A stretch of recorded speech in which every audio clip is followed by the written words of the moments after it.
Hear that, bookers? Don't say yes to Wayne. Say yes to me. I'll do the 20. I'll steal Wayne's material and do it on top of mine. So I haven't. Next comic, give it loud for everybody for Anthony Eugenio. We're gonna have our next comic. Very funny. Wayne Russell, everybody. Welcome to the Open Mic Pain with Anthony and Wayne podcast. What's going on, everybody, and welcome to another episode of Open Mic Pain with Anthony Wayne. I am here with my very best friend, Mr. Anthony Eugenio. How are you, sir? Good. Feels weird not to get insulted or to insult in the beginning of the thing. It's weird. Oh, yeah. Well, you're a cunt.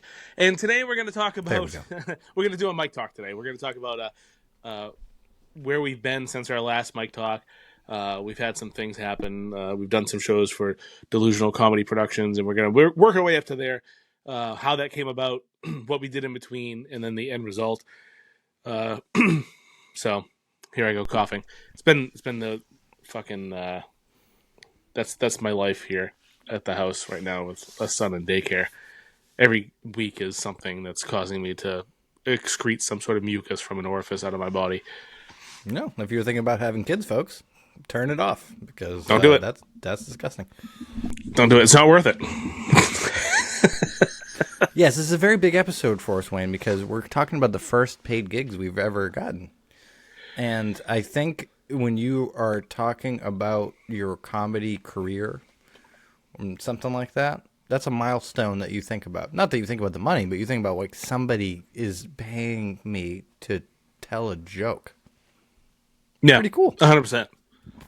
100%. That's the thing. Like we talked about with Dobie. Like I'm not looking to be on Netflix or anything like that. But the fact that somebody handed me money to tell words that came out of my head to make people go haha was a fucking wild experience. First one for me. Yep, first one for me too. And weirdly, we did it one day after each other, which is poetic. And that was a complete accident too. It just worked out that way.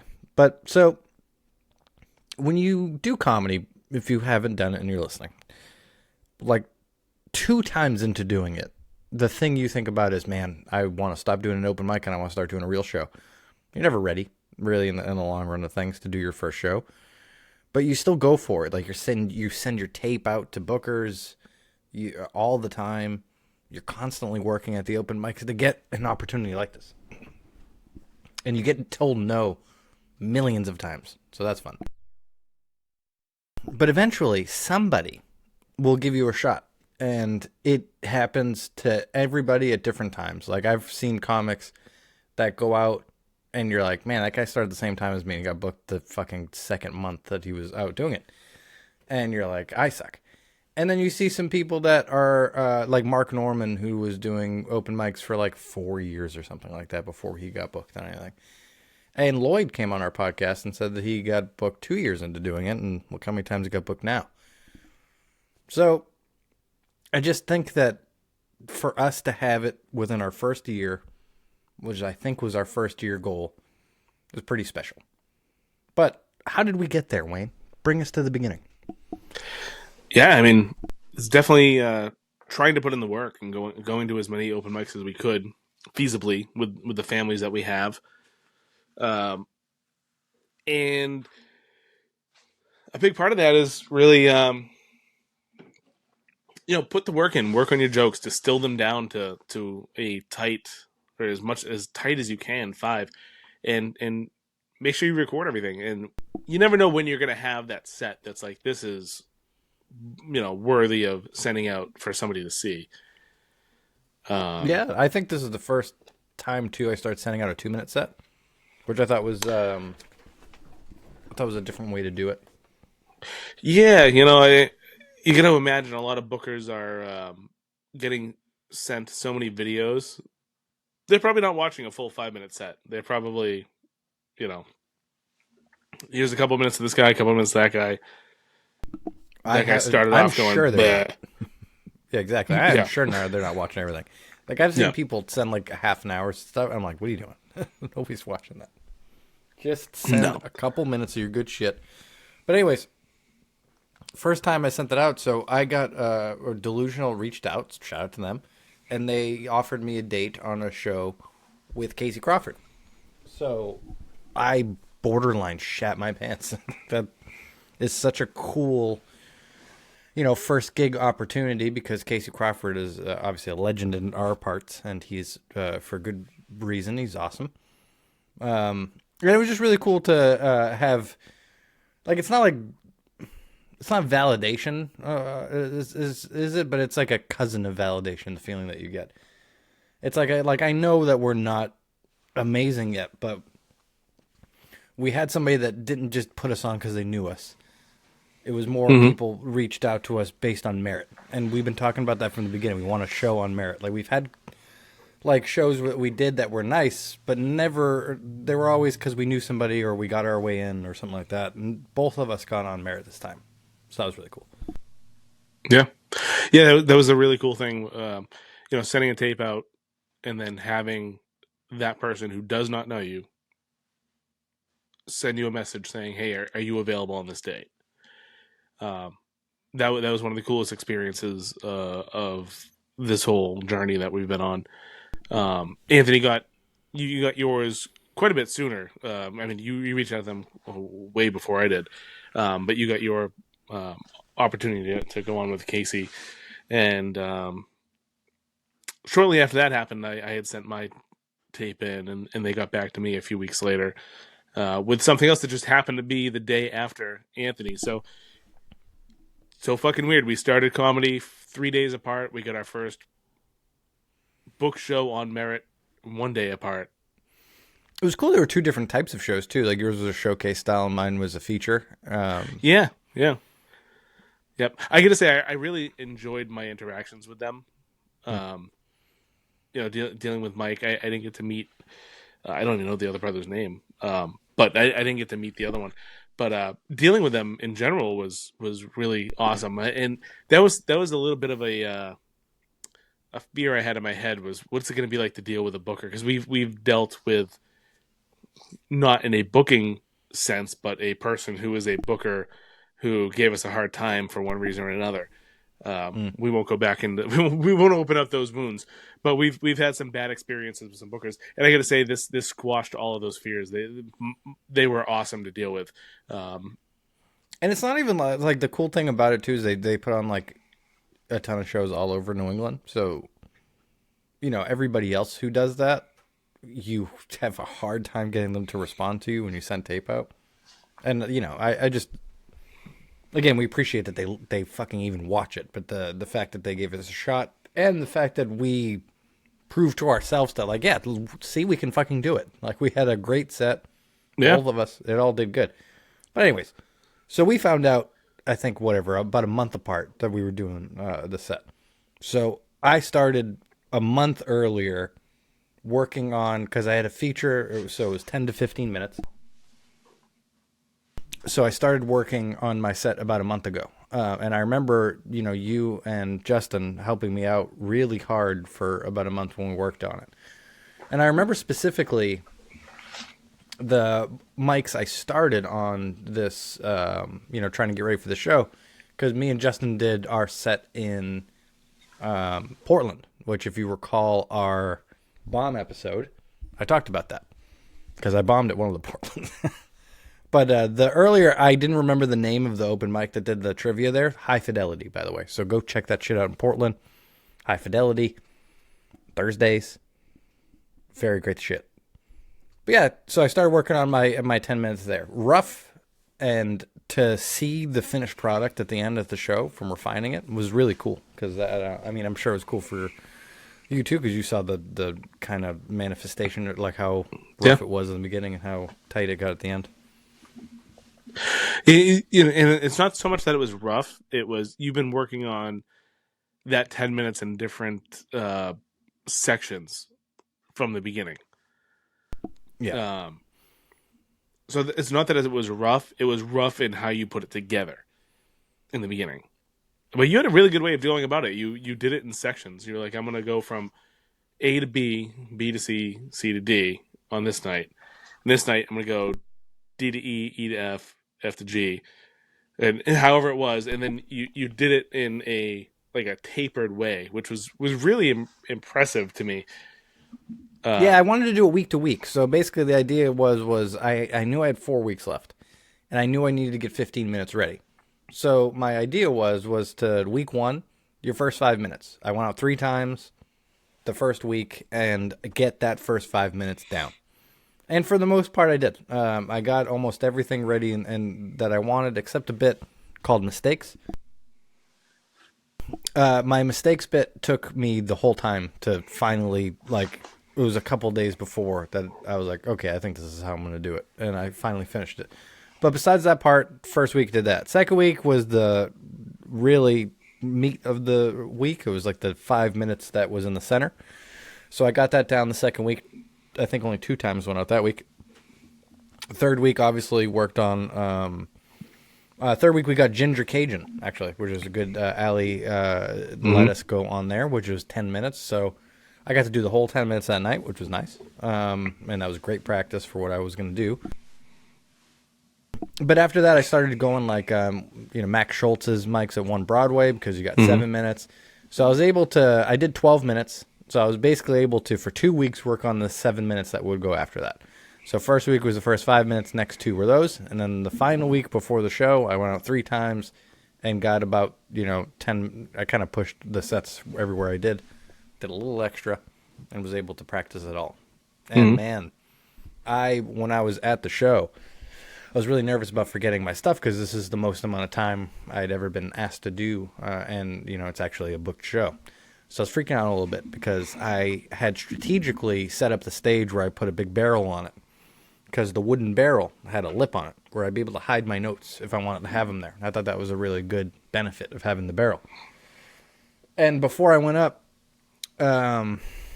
Justin recommended I do bring the notes because he's like, hey, man, safety blanket. You always know it's there. You're not going to forget. And right before I went up, I went, no. And I put it down, and I walked up without it. And it felt really good to go through that whole set, and not at any point did I wonder what the next joke was. Because of the work I put in a couple weeks before, I really felt like I know where it goes. They all lead into each other, which made it hard afterwards, like now, to fucking disconnect them again. It's like a fucking really nice Lego set I put together, and now I'm like taking the pieces apart. I'm like, oh, man, they fit good together. Yeah, it's funny. I was talking to Justin at the table, and he told you to take the notes. And I think I said to my wife, I was like, because me and my wife went to go watch the show, and I was like, oh, that's a bad idea. And from me personally, nothing against Justin's thought process, but me personally, whenever I've had notes, it's only been like 2 or 3 times, I panic. And if I bring notes up, my brain just goes, you have notes, you don't have to remember what that is, look at the notes, and then it just makes it not natural for me. Yeah. So I kind of said that to my wife. I was like, yeah, I don't think that's a good idea. So I was notes fuck me up on stage too. I don't like them. Like Justin yesterday, actually, we went to Off Cabot together, which is fucking such a nice venue and place. And Justin took his notes up on stage, and I was like 5 comics after him. And he left them there. And he does that a lot. He leaves. He says it. Yeah, he always leaves his notes up there. And I got up and I grabbed the microphone and I looked down and I saw his notes and it fucked me up. Because I read them. I was like, oh shit! Like am I about to start doing veteran bits? But yeah, no, I can't do notes. But anyways, that was just, I thought it was cool to. I've never felt the last time I did 10 minutes and I was a book shows for Ian Stewart in Maine. And I definitely said like I've been saying this whole fucking time podcast a bunch of times trying to figure out what my next bits were. I ate shit. There was kids there. It was terrible. How long ago was that? That was so early into our comedy career. That was what, August? Yeah, I think so. It was like August. So much. It's 5 months, dude. Like me now, at 5 months, if somebody was like, "Hey, you want to do 10 minutes?" I would be like, "No." But at that time, I would be like, 100%. I'll figure something out. Yeah, if someone asked us to do 20 now, we would say yes, wouldn't we? I don't know why. I don't think I'd say yes to 20 yet. You wouldn't say yes? Oh my god, Ask me what I would say no to. I don't know what I would. I would bullshit anything. I would say yes to 15 to 20. I wouldn't say yes to a solid 20. Hear that, bookers? Don't say yes to Wayne. Say yes to me. I'll do the 20. I'll steal Wayne's material and do it on top of mine. So I have enough. Dicks. Yeah, exactly. Get ready for some dick talk. If I could do that joke, I would do a 20 all day. That's what I'm saying. You got 20 with that. I wouldn't say it's a tight 20. Oh, it's a very, after the dick reaming that you give that set, it's a very loose 20. Love that set.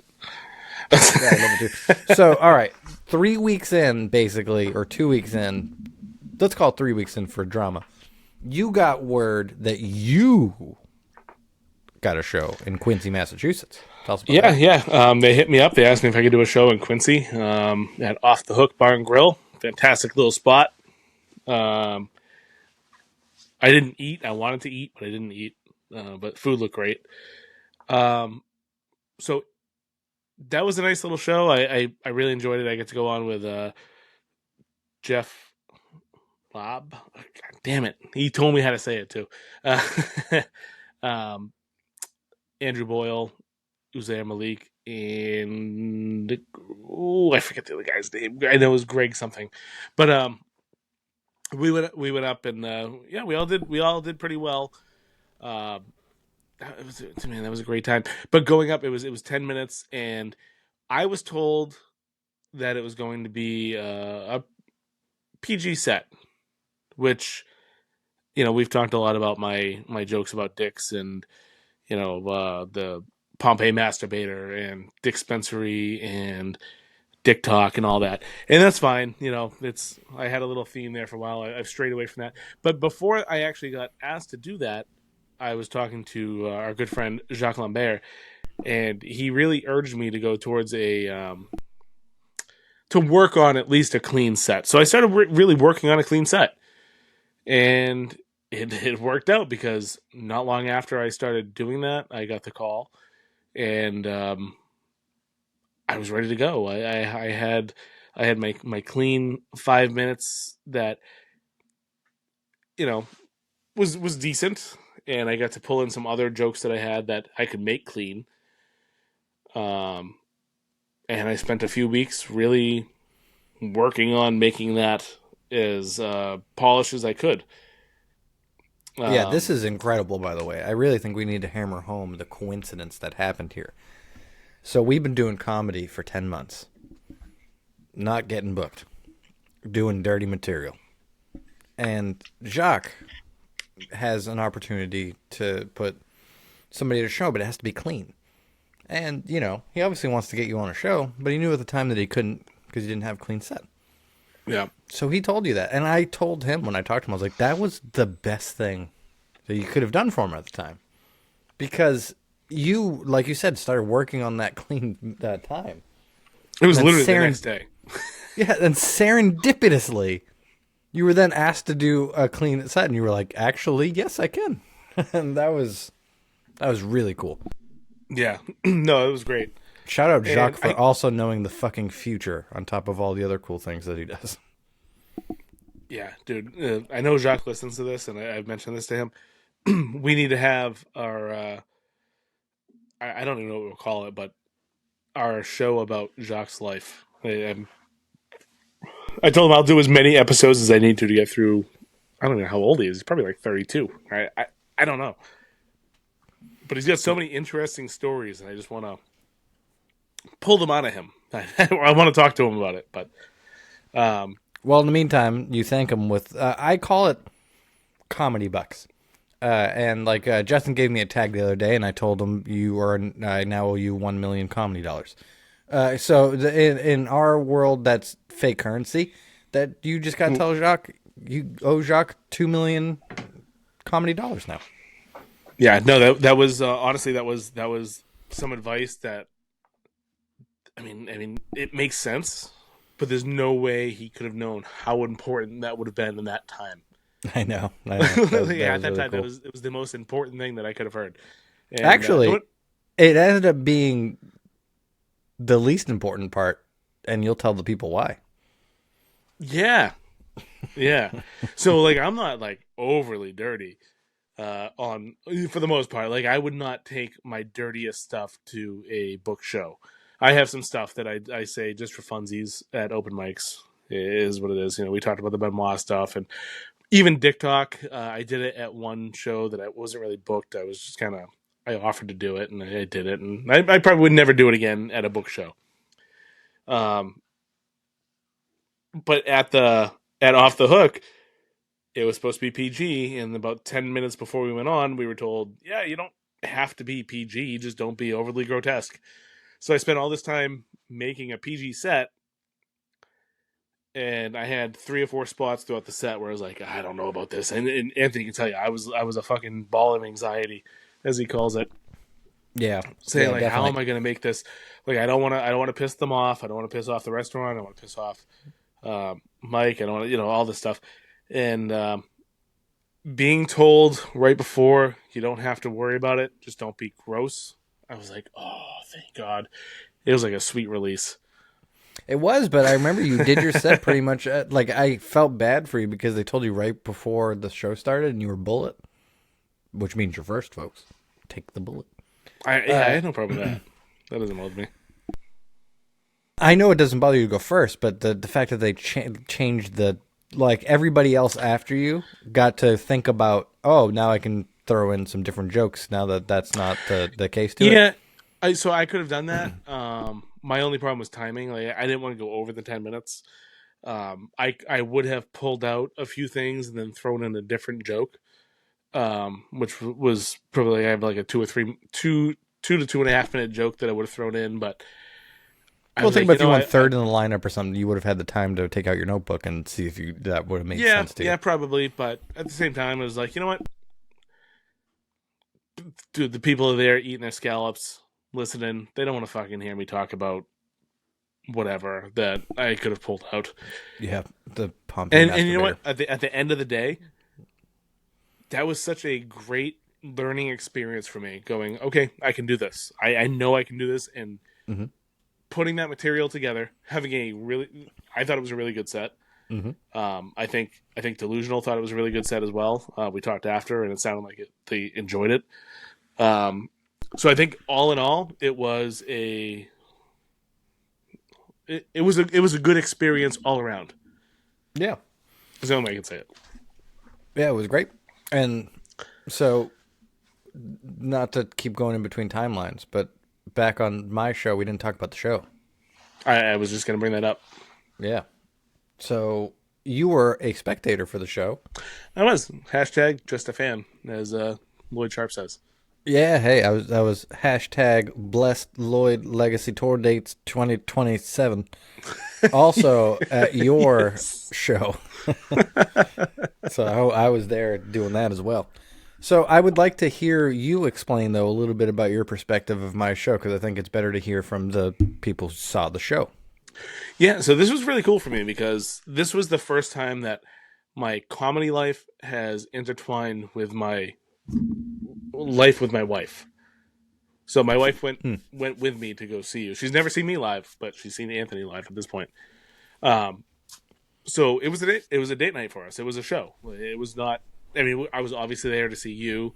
Obviously, I know Nick and Danny P. and who was going to be there. I didn't know Juan was going to be there, but Juan showed up. Yeah, this was a I knew ticketed Casey show, Crawford. too, which is What's that? crazy. First time ticketed show that I've been on. Yeah. So I mean, it was an awesome experience. So we got there. They walked us into the room. I didn't know that was the room. It was kind of weird, but I didn't realize that was the room. But I saw all the comics I knew. Nick and Danny and you were there, and I was waiting to order food because I was like, "Oh, we're going in the room," and then I realized it was a stage over to my right. I was like, "Oh, this is where we are. All right, cool. Give me the." I think It's a great setup in there. Pork, It mac, and starts- cheese and shit. It was so good. But yeah, it was really cool. Not having the pressure of I'm gonna go up and try to entertain these people. Yeah, just to But sit back and enjoy the show. sit back, enjoy it, and then to actually watch you. And I'm gonna say it's not just you. It was because I knew almost everybody. You know, I knew Juan and Danny and Nick, to go up and watch all of you go up and just absolutely murder. It was great. The laughs in that place, the energy was so high. It was amazing. Yeah, it was certainly the best performance show, everything I've ever done all time. It was incredibly awesome. The 70 plus people, I think, that were there, maybe a little bit more, because I think it was just the pre-sale. Yeah. Yeah, there were so many people, and I'm gonna say it, like, Anthony, you blew my mind. Like, it was amazing seeing the difference between an open mic Anthony and this energy is so fucking high. I'm riding this wave, and you rode that wave like a motherfucker. It was so good. Well, thank It was amazing. I did. So the greatest thing about it was, though, that was a fantastic. It was the best performance I ever had. It's almost like you throw, like you've been throwing an 80-mile-per-hour ball because you're afraid to really let loose. Yeah. And you're finally in a good position to let loose, and you throw 90, and you just know you can do it now. So, for instance, I did Off Cabot last night in a very similar environment. Actually, they do a good, like, that place was full of people. When I went on, about all the comics had left, and the place started to thin out a little bit, but still, even that, I was in the last group of comics, and it was still fantastic as far as the people. But I know now that the energy is so much of the fucking battle of how much you give to the joke. It's so like, if you watch me at One Broadway, because it's a low energy room, because it's it's like a creative room and there's not a lot of people. I'm so low energy when I say the jokes. I said that to you. I think it was honestly, I think it was the Monday before. It was. I watched that video and I was like, I had a great set there, though. Need to. What's that? I had a great set over there. Like, I thought You did. Yeah. You did. But the difference between you in that room with 7 or 8 people who were there to get feedback on their mic, your energy was just like down here. Mm-hmm. But with 70 people versus 7, your energy was up here. I know. So, like, how do you do that every time? I think that's the point. I think that if you can channel that before you go up, this is my point. Let's say we bombed 15 times since we've been doing it. We've bombed more than that, but let's call it 15 times. Maybe we would bomb 5 if we just went up there with high energy instead. Same jokes, but just with high energy throughout it. I bet we take away 10 of those bombs. That's definitely that is a learned skill. We can kind of touch upon this, or my set last night, because I went to Strange Brew when you guys were Off Cabot, and we also had a really good group, mostly people, not comics, just like regular people, and going up there and setting your first joke and getting that laugh, that gets you from all right, I'm here to tell jokes, to I'm here to fucking tell jokes. You know? Mm-hmm. And yeah, same thing. You sent me your set, and it's the exact, like, I've never seen you so energetic. And except, the Wicked Funny set, you were pretty energetic too. But that's the thing. You get a good crowd, it brings it out of you. There's something about people laughing at what you're saying that gives you that confidence to make the next joke better than the last. It's wild. It's absolutely wild. This is my theory. I think right now, all we can do is, like, harness energy. Like, if energy's in the room, we can take it and use it and be good at it. Mm-hmm. But I think the next step is creating energy. Oh, yeah. That's 100%. That was what I saw Steve Bjork do when we saw him live. And I was like, well, fuck. I saw him take a dead room and create energy with it. And then I used it afterwards because I went after him, and I had a great set. But I couldn't do that myself. Yeah, that's a really good way to look at it. Like, he was like manifesting the fun that people were having. Yeah, because it's like I said from the first time we did this podcast, I keep calling it the energy, but there's just a undescribable feeling that when a room's on, you feel. It's like palpable in the air. People are gonna laugh. Like at Stark's Brewery, my first line first words got a huge laugh because people were just ready to go. They were warmed up. The host, Randy, did awesome. And, like I said, everybody completely ready to fucking bring the funny. Mm-hmm. And there's some rooms that you walk in, and it's a black void of energy. Where there's chattering, the lights are too bright, it's on all over the place. The host is somewhere else, and he's not funny. And then you're just fucked, and there's nothing you can do about it. But there are special comedians that I think with time you learn that take that void and go, all right, I know how to get it to where I want it to be. And that's such a cool, like, I bet every professional comedian, like, that's something that you have in your back pocket. And, that's kind of what separates the wheat from the chaff. Yeah, I would agree with that. I don't even know where to start with that type of energy. I wish I knew. Yeah. I wish I just thought. I wish that in my head, I'm like, if I just go up and I just tell my jokes really well, they're going to be like, hey, this guy's great. But that's not the case, because if somebody goes up and bombs, you have to get them back in some way. You can't just go up like, hey, how about that airplane food? They're not going to go, yeah, well, what about it? Yeah. It's our pantry is stocked with all the ingredients that we would need to bring that energy and manifest it. We just don't know how to fucking cook the meal yet. Mm-hmm. So, we don't know how to put it in order. Like, maybe, like, for instance, I have a joke about a prostitute in Lawrence. It's called Compromise. Sure do. I love that joke. I wonder if the energy was down. If I had the wherewithal to do that joke, would that help? So that's something that I never think about. I always just do my set what I planned before I got there, or, plan as I get there, but not based on the audience or the room or anything, just based on what I want to do. Or I think we could have more tailor our open mic sets to kind of like, what is this room? How do I get out of it? So I kind of want to talk to you about that, because you just brought up a good point that kind of segues into our sets after that. I kind of had a dry spell. We had some illness in my house, and I didn't get a chance to go out that much. Until last night, I ended up at Strange Brew with a bunch of great comedians. And I've been to Strange. That was my first mic ever, was at Strange Brew.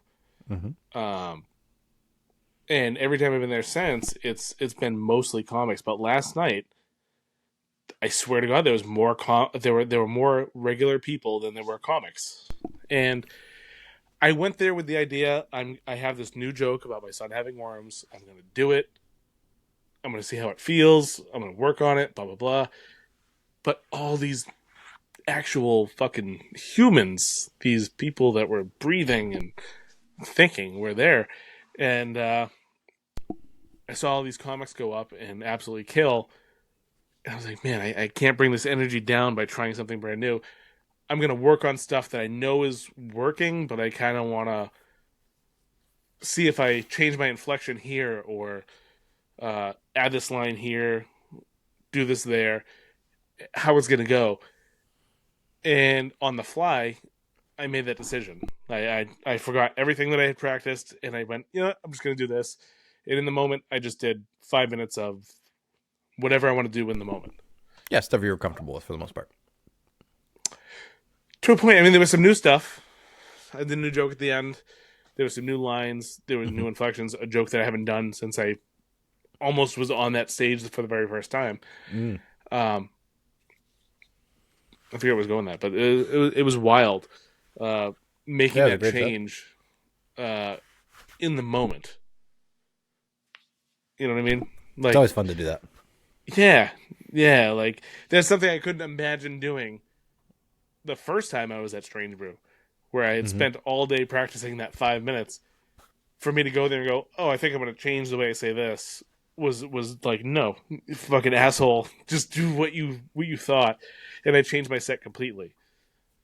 Yeah, man, I can't. I'm so glad that Strange Brew had a good night yesterday, because, God, did I feel like shit for a little while of it. Because, so Wayne couldn't make it to Off Cabot because he had stuff to schedule wise to take care of. So me and Justin went, and he's like, I'll have to just check out Strange Brew so I can get like a mic in. And I then me went and with Justin, beautiful Dan Cronin, by the way. who is the most beautifulest. The most beautiful And Dan. me and Justin got to Off Cabot, and we walked inside, and it's so beautiful, and it's like a real comedy club, and there's a stage, and all that. I was like, oh my god, I feel so bad for Wayne. It sucks. Like, I wish he can go to this. Like, me and Justin were sitting at the table talking about, like, how do we get him at the next one? Maybe we can, like, well, let's finagle it to see how we, like, that's how much we were like, this sucks that he can't be here. And then, it didn't, you had a fantastic set and a even, like, amazing laughs, ton of people filled up, and it was so good. So that was the best case scenario. Could you imagine if you went there and it was just all comics and it sucked and you fucking you had an awkward interaction with another comic or something like that, like you did at this one, but there was no good fucking set afterwards? Yeah, no, honestly, the night was great. All the comics were hilarious. It was a really fun night. Based on my schedule, that's probably going to be like a staple for me, being there for for the next X amount of weeks or whatever. Mm-hmm. So I'm really happy to see what it could potentially be. But yeah, no, it was great, man. And I gotta say, I love it. Yeah, I don't know. It was good stuff. Yeah, they're always going to be hit or miss, but that place, I've said it from the beginning, I think it has like the highest potential to hit. It's such a nice room. The stage, the room, and my only complaint with it is that sometimes in the back by the bar, people will go back there and fucking talk. And we've talked about it multiple times on the show. People go back there and talk, and it can kind of disrupt people's sets. Yeah, and so let's say everywhere. But I've done it 4 times. That's happened 3 of the 4 times where it's been violently loud and hard to do the set in. But that one time that we had that was good. It's so good. And last night, honestly, was probably my. I'm gonna say it was probably my best experience at an open mic. It sounded like it. Yeah. Yeah, there were more. I swear to God, there were more people than there were comics, and they were all there to laugh. They were all there to have a good time. And Ben kind of made fun of you, which was fucking awesome. Kind of like you. So this is annoying inside baseball here, but Wayne was edging me with what, because that happened. He's like, it's the funniest thing. Oh, he called you out. Oh my god, it's the funniest thing. And but he wouldn't tell me what it was. So overnight, I'm like, why don't you just fucking tell me what it was? It sounds like he got me. And Wayne's like, well, he said Away's name wrong. And, it was a boss. His name was a boss. Yeah, but he says it like Away's, right? No. It was very close to Avas. It was just slightly off. That's how every time I hear Avas's name, it's Aways. That's what people say for the thing. So that's what I'm trying to go with. But anyways, so he says the name wrong, and Avas is like, says something about it, and he goes, well, tell Anthony I don't only get his name wrong. That's it? That's the whole, the whole thing? Way more. Huh? The text was way more. That was basically it, though. That was basically the crux of the funny, was that. And so, even on this podcast, you just said, he made fun of you. That's what he said, folks. How dare you, Somalian prince, fucking pirate me with that fucking story? I was expecting more. Let me say. Are you going silent on me now? Because I fucking yelled at you, goddamn bitch. Fucking silent. I don't know. It's just if you tease, deliver. I was laughing. The side eye I got from Ben. The side eye, like, yeah. You tell Anthony that he's not the only one that has people pronouncing his name wrong. Tell him to use his middle name. Like, we had that conversation off mic, but I don't know. It was funny. I don't know. I had a good time with it. It was good. It was good. I think the energy in the room was just pretty good, and whatever you heard, you laughed at in the room. I think that was just I was also sitting next to beautiful Dan, so. I mean, how could you not giggle when you're next to fucking? I giggle every time. Dan? Yeah.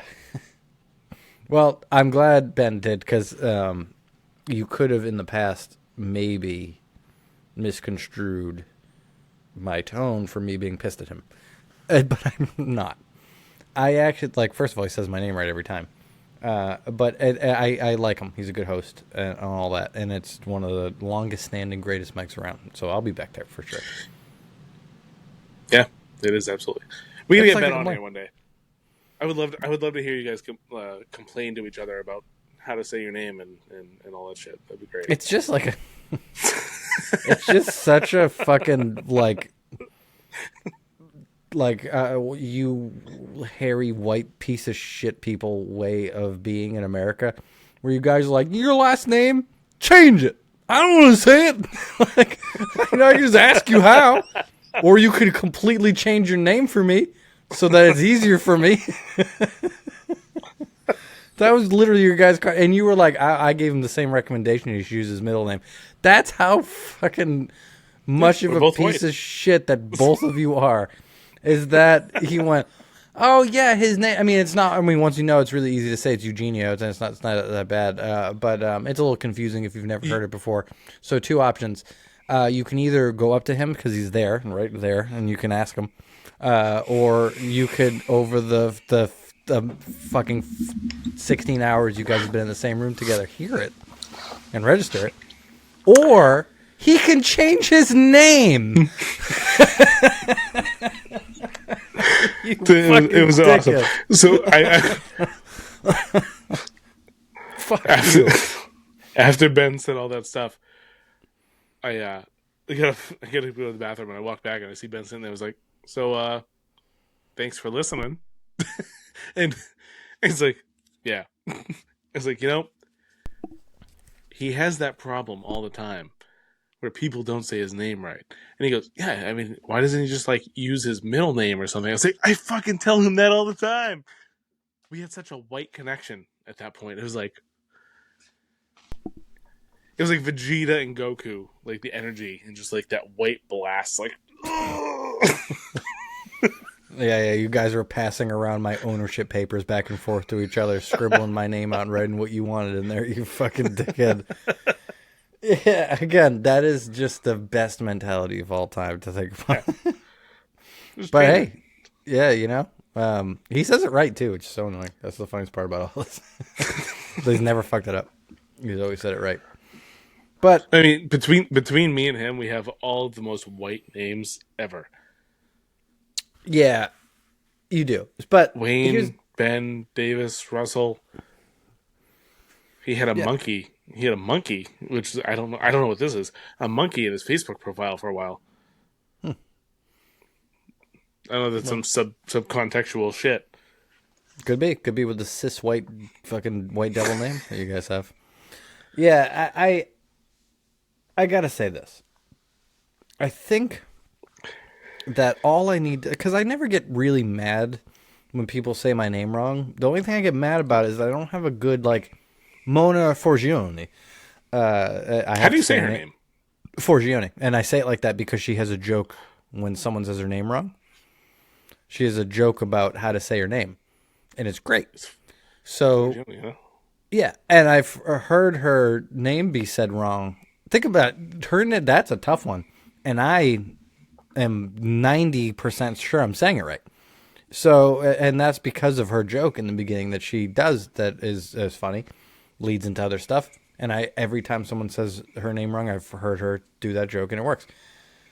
I don't really like. I don't have like. I say "fuck you" sometimes when someone says my name wrong, but that's all I got. I go, "Hey, fuck you." Like yesterday at and this is annoying. This is annoying too. Let me give you a little, because I had a name incident yesterday. Actually, now that we speak about it off Cabot. So Troy Burden is fuck you, however you say her last name. Troy was hosting off Cabot, and what I've been doing lately is I'll phonetically write my name out underneath it. Put in the parentheses. Ben also told me you should be doing that, and I was like, he did, but I got fucked up anyways. I did to Ben, that fucking cunt.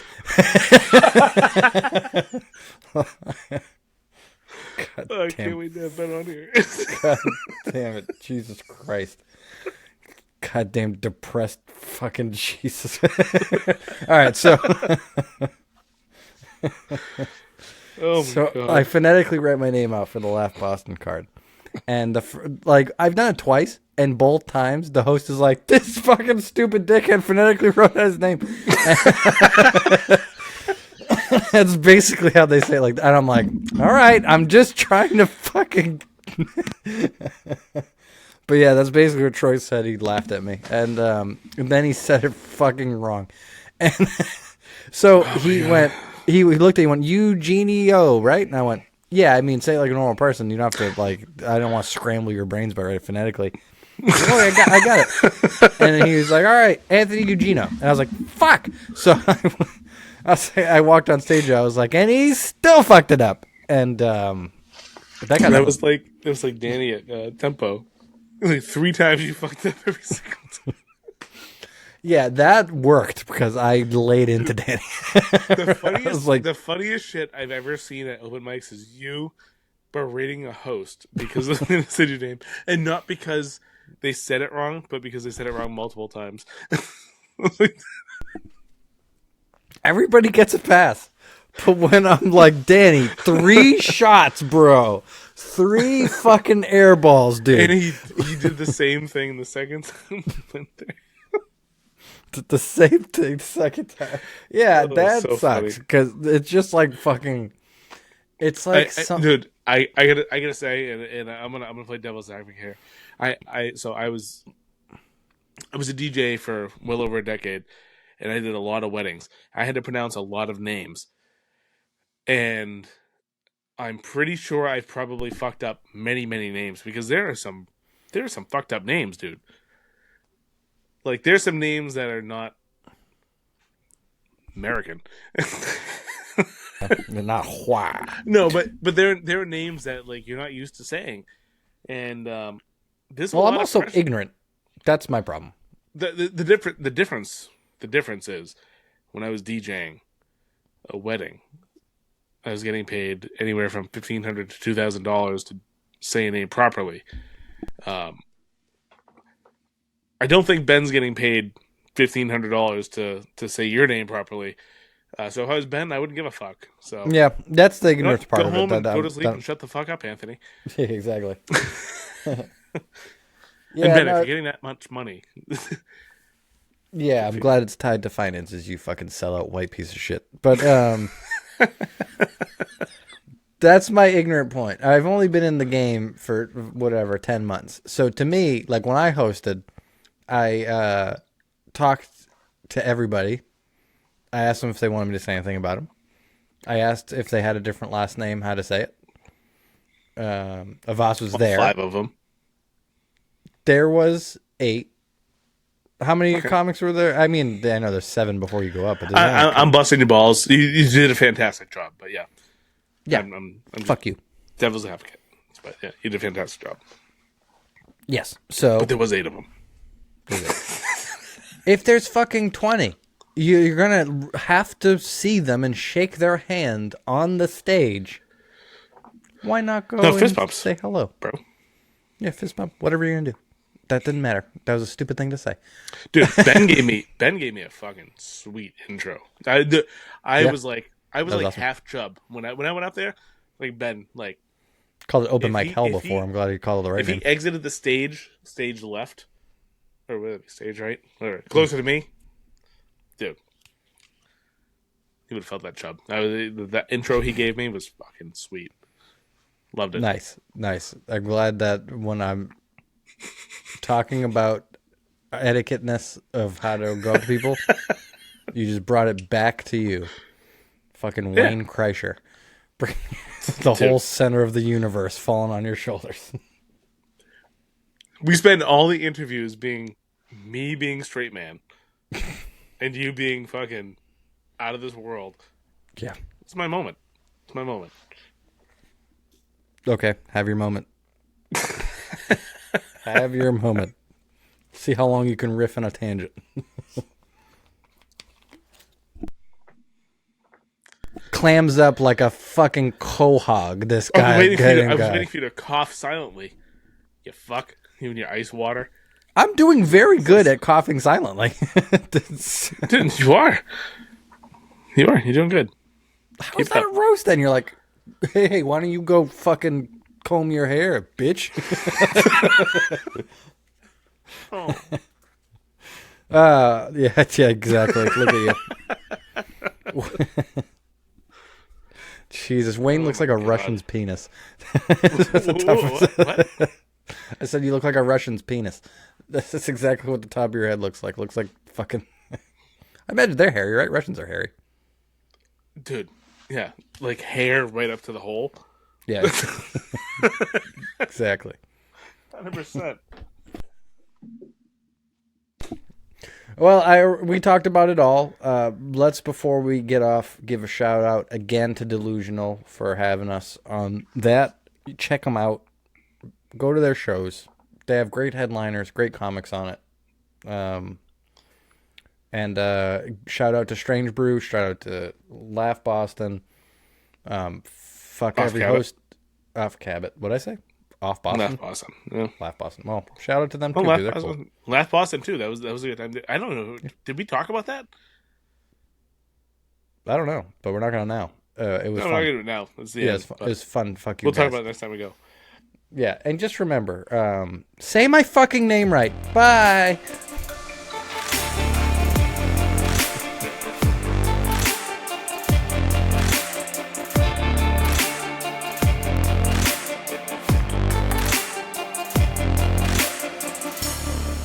Like, you hairy white piece of shit people way of being in America, where you guys are like, your last name?